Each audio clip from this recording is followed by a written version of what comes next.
Bow, bow, now, now, now. No, Pat, no. Parmesan cheese. The Parmesan cheese gives it its really nice sort of caramelized cheese effect on top of the chicken. Bow, bow, now, now, now. No, Pat, no. Bow, bow, now, now, now. No, Pat, no. Okay, congratulations on the victory. Caleb, enjoying the victory. As he should. We'll be right back. Bow, bow, now, now, now. No, Pat. Oh, hi. I didn't see you there. Welcome in. Just enjoying the spoils of victory. And before we get started, I just wanted to reiterate one message from Coach Johnson.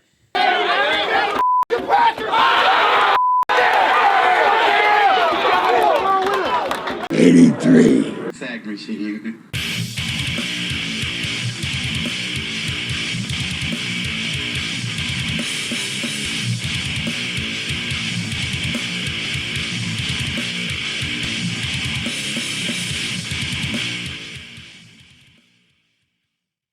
That's right, my friends! For the first time since just after a week after the attack on Pearl Harbor, the Bears defeated the Packers in a playoff game, making 3 of the last 4 outings against our hated rivals a rousing success. That's right. Eat it, Cheddar heads. Eat that moldy blue cheese. That stinky Limburger. That Saganaki while it's still on fire. And taste the sweet, caramelized defeat. What a fantastic end to a game that had social media posts aging like cheddar out in the sun at halftime. The whole country piled on, penciling the Packers into the divisional round. Even Bears fans in my live chat were checking out at halftime. No, Pat, no. I emphatically tried to remind the chat that it was not over yet. It's not over yet! Ladies and gentlemen, that the Bears had already pulled it out 6 times this year, with opportunities to win a couple more at that. And I firmly believe that this game would once again come down to the final play. And boy, was I right. The first key to the comeback was the defense. After playing soft zones the majority of the first half, and only rushing 4 down linemen, the Bears would end up playing more man coverage in the second half, sending blitzers in an attempt to dial up pressure on Jordan Love. This would be successful with the Bears forcing the Packers to punt on their first 4 possessions of the second half. Love took more hits, Jacobs became less productive, and a couple of timely drops would assist the Bears in clawing their way back into this one. And also a special shout out to Brandon McManus. A 3-0 lead from 55, and it's for the extra point. And that to try to make it 6 up.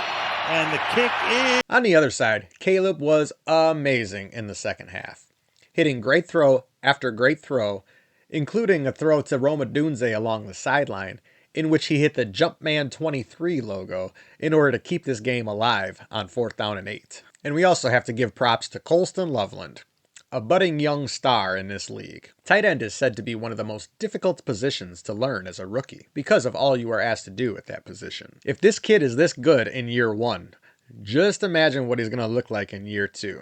The league better watch out going forward. Speaking of Loveland, there were a few amazing stats that came out of this game as well, starting with the young rookie.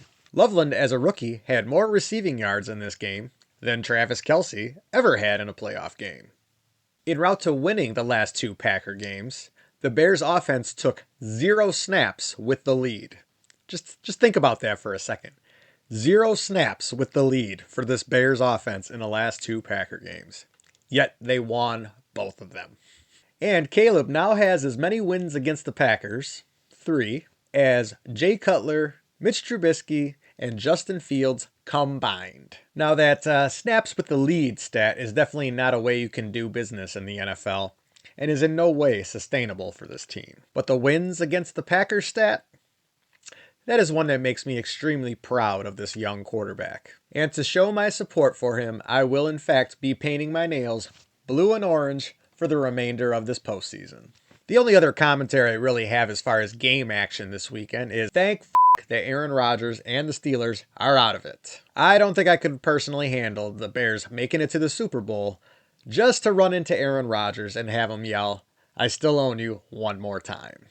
It'd have been way too much. Speaking of which, when Aaron Rodgers says, I still own you, it's all good. But when Ben Johnson says, fuck the Packers, oh boy, that's classless. That's classless. And eat the cottage cheese on my ass if you have a problem with the post-game handshake. The Flower, LaFleur, translated to English, did the same thing in Week 14. And here, I'll even play all 3 post-game handshakes for you. So let's everyone stop making much ado about nothing. Okay, with all that nonsense out of the way, it's time to look forward to another playoff game? Yes, this is unfamiliar territory as the Bears have not advanced in the postseason since 2010, the season that ended against the Packers in the NFC Championship. This Sunday, the Bears will be matching up against the Rams of Los Angeles. The last time the Bears came up against the Rams in the playoffs was, of course, during that magical run to a Lombardi trophy back in 1985, January 1986. While the Rams have won 3 of the last 5 meetings between these two teams, the home team has held serve in all of the matchups. The previous 2 at Soldier Field were both defensive struggles, with the first being that great win out in the cold in the 2018 season, the win that birthed the obnoxious Bear Raid siren,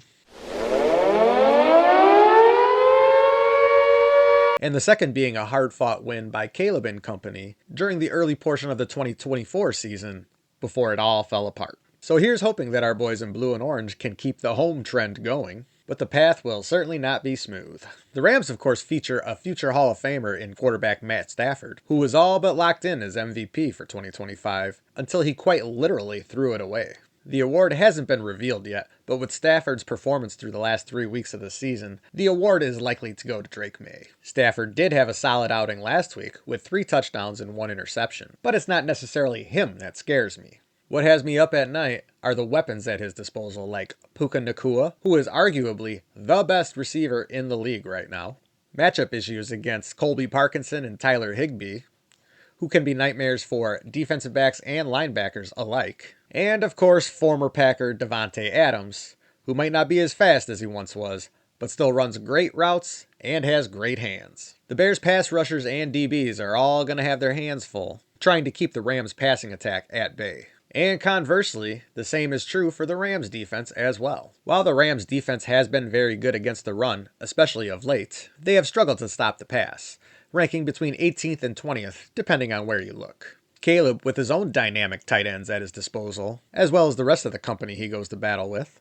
could be primed for a good outing and the possibility of a shootout at Soldier Field in the cold. However, one thing to note is that Matthew Stafford is 1-8 in games where the temperature is below 30 degrees at kickoff. The forecast high for Chicago on Sunday is 15 degrees. Prior to the Bears game, I will be cheering on the 49ers in Seattle this weekend. This isn't due to preference of opponent, but should the Bears get the victory against the Rams, then the 49ers would have to come to Soldier Field. But let's focus on the task at hand. I will of course be live streaming the second bonus game on the season, and I hope you will all join me to watch me go into cardiac arrest in real time. And my heart might literally explode right now. Oh my God. I kid, but during the 4th quarter on Saturday night, I did go over 120 beats per minute just sitting on my ass watching football. Once again, thank you for joining me. I am Joby Wan. Please don't forget to like, subscribe, and share. And until next time, bear down.